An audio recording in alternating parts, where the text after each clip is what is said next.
এই ভিডিওটা ছন্দার জন্য। অবশ্যই কল্পনা আছে। ছন্দার ভিডিওটা দেখার পর ভাবলাম কালকে কখন না কখন ভিডিও দিই, একটু ভিডিওটা করে ফেলি। ছন্দার আজকে জীবনে একটা চরম ফাড়া গেছে।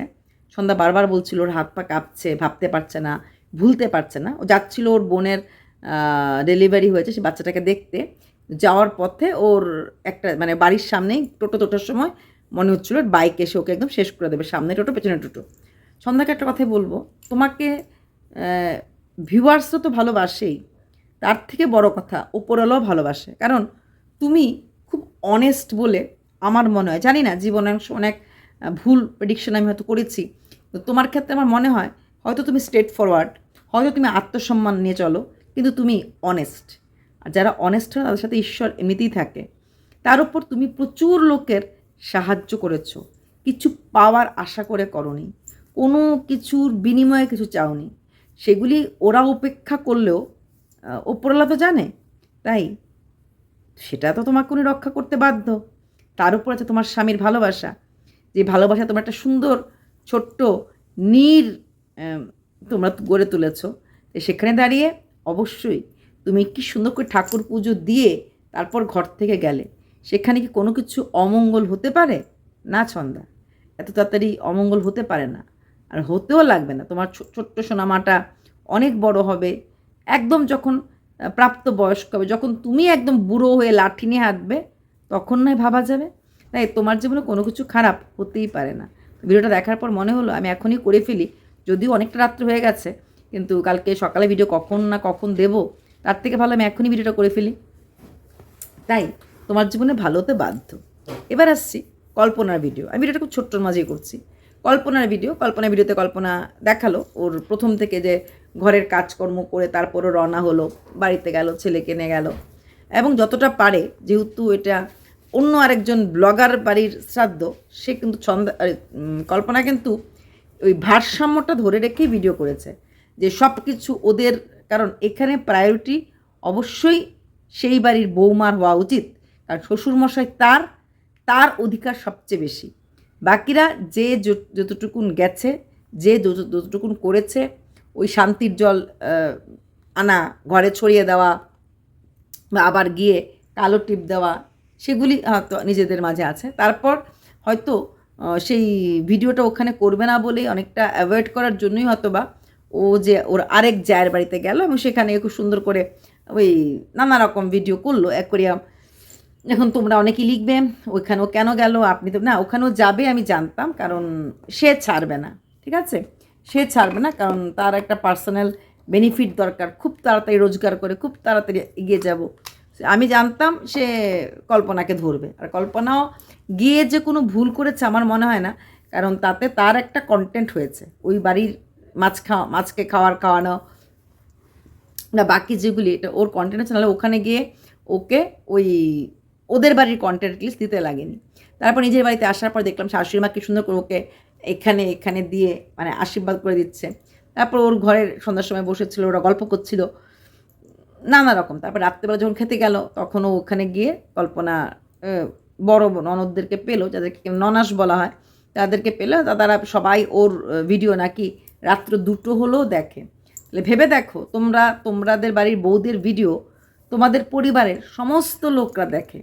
তারপরে যখন তোমরা এই পারিবারিক কেচ্ছাগুলি তুলে ধরো, তাহলে পরিবারের মেয়েরাও এই কেচ্ছাগুলি মানে জানতে পারে, শুনতে পারে আর দেখতে পারে। নিশ্চয়ই ওদেরও ভালো লাগার কথা না যখন বাপের বাড়ির ক্যাচাল সামাজিক মাধ্যমে দেখতে লাগে। এটা কোনো মেয়ের পক্ষেই সম্মানজনক নয়, এবং কাউকে বলতেও ওদের ভয় লাগবে এই যে উনি আমার বৌদি। আর 2 দিন পরই তো বৌদি এমন ঝগড়া লাগালো যে বৌদির কমেন্ট বক্সে গালিগালাজ। আমি তোমার কথা বলছি না, আমি ইন জেনারেল কথা বলছি, ঠিক আছে। তো সেখানে বাড়ির মেয়েরা খুব ইন্টারেস্ট নিয়ে বাকি সমস্ত বৌদিদের ভিডিও দেখে। আর তারপরে কল্পনা খুব খুশি হয়েছে যে ওর ননদর ভিডিওতে, সে খুশি হওয়াটা স্বাভাবিক। আর তার মানে ননদিনী সব ভিডিওই দেখেছে। যেমন পিসি এসে কালকে পার্টিকুলারলি ওই ত্রাণ নিয়েই কথা বললো, এটা খুব মেকি বলে মনে হয়েছে। কারণ পিসি যদি একমাত্র বোন হয়, তাহলে দাদা বা ভাইদের অপমান যখন ভিডিওতে হয় তখন সেটা নিয়ে কিছু উনি বললেন না, পার্টিকুলারলি একটা টপিকের উপরে কথা বললেন, বাত করলেন বলতে চেয়েছিলাম, কথা বললেন। এটা আমার অনেকটা অন্যরকম হয়, কারণ পিসি শাশুড়ি অনেক সময় বকা দেন, কীরকম যে তুমি আমার ভাইদেরকে ছোট করো না বা ঘরের কাছে এত বাইরে এনো না, সেরকম কিছুই উনি বলেননি। তাই সেখানে একটা অন্যরকম ফিলিংস। তবে পিসেশ্বরী যথেষ্ট শিক্ষিত বলে আমার মনে হয়েছে। যাই হোক, কল্পনা এখন অনেকে আবার বলছো দিদি ছন্দাকে নিয়ে আপনি বলছেন, ছন্দাকে নিয়ে আপনি বলছেন যে ছন্দার মেয়েকে এরকম করবে, কদিন পরে দেখবেন এর সাথে মানে যে ছন্দার মেয়ের খাওয়ার কোটা দিয়েছে তার সাথে ছন্দার খুব ভালো মিল হয়ে যাবে। ওরা এক পরিবারের মানুষ, আমরা বাইরের মানুষ, আমরা যা দেখব তাই বলবো, কিন্তু ওরা একসঙ্গে থাকবে জীবনের শুরু থেকে শেষ পর্যন্ত, তাই ওদেরকে মিল হতেই হবে। সেরকম কোনো দিন যদি দেখি ওরা মিল হয়ে গেছে, কথা বলছে, গল্প করছে, আসছে, আমি এক ফোঁটা অবাক হব না। যেমন আজকে এই বড় ব্লগারের বাড়িতে ওই ও ছন্দার মেয়েকে দেখে আমার ভালোই লেগেছে। ওই দিন ছন্দার বাড়িতে বড় ব্লগার ছেলেকে দেখিয়েছে, আজকে ওনার বাড়িতে উনি ছন্দার মেয়েকে দেখালো এবং খুব সুন্দর করে সোনা বলেছে, নামটা বলে সোনা বলেছে। আমার কিন্তু খুব ভালো লেগেছে। আর রইল বাকি ওরা পরে মিল হলে আমার কী হবে? আমার কিচ্ছু হবে না, ওরা সবাই মিল হবে, কারণ ওরা এক বাড়ির বউ, এক জায়গার বউ, এক গ্রামের বউ। হ্যাঁ, কিন্তু যখন যেটা যে ভুল বলবে সেটা তো আমাকে বলতেই লাগবে। যেমন যেমন উনি বলেছেন একটা ছোট্ট শিশুকে রান্নাবাটি কিনে দিও, যার মা প্রতি মাসে 9,000 টাকা পাওয়ার ব্যবস্থা করে দিয়েছে, তাকে খোঁচা দেওয়ার মতো যার মানসিকতা। শুনুন, ভাতের না, আমরা যখন ভাত রান্না করি চালটাকে একটুখানি টিপ দিলেই বুঝি সেটা ভাত হয়েছে কি হয়নি, তাই তো? একটা চাল টিপ দিলেই বুঝি বাকি ভাতগুলি হয়েছে কি হয়নি। ঠিক তেমনি এই যে ইনি একটা ঘটনার দ্বারায় ওনার মন মানসিকতা চিন্তাধারা পুরোটাই কিন্তু বার করে দিয়েছেন। তো উনি কী ধরনের কী না সবটাই কিন্তু উনি বলে দিয়েছেন। হ্যাঁ, তাই এরপর যতই উনি মাখন মার্কা ঘি মার্কা ভিডিও করুক না কেন, শাক দিয়ে মাছ ঢাকা যায় না। আসল পরিচয় আমরা সবাই পেয়ে গেছি, তাই না? তো ঠিক আছে, আর ওই দিনের জন্য আমার কোনো মানে আপত্তি নেই, আর আমি আপত্তির করার কেউ না। আমি জানি আজ নয়তো কাল ওরা এক পাড়ায় থাকে, এক ঘরে থাকে, প্লাস আত্মীয়, প্লাস যখন তখন যেখানে সেখানে দেখা হয়, সেখানে ওরা মিল হবেই। আর মিল হোক, আমি এটাই চাই। হ্যাঁ, যখন ওরা ঝগড়া করবে আমাদেরকে কন্টেন্ট দেবে, আমরা কন্ট্রোভার্সি করব, আদারওয়াইজ বাকি সময়টুকু ওরা মিলিয়ে মিশে এক হয়ে থাকুক, এইটুকুনি চাইব। ওদের মাঝে যেন কোনো রকম আনবান ডিফারেন্সিয়েশন যেন সৃষ্টি না হয়। তো যাই হোক, এইটুকুনি ছিল আমার ওদেরকে নিয়ে বলা। কল্পনা ছন্দাই ছিল মেইন।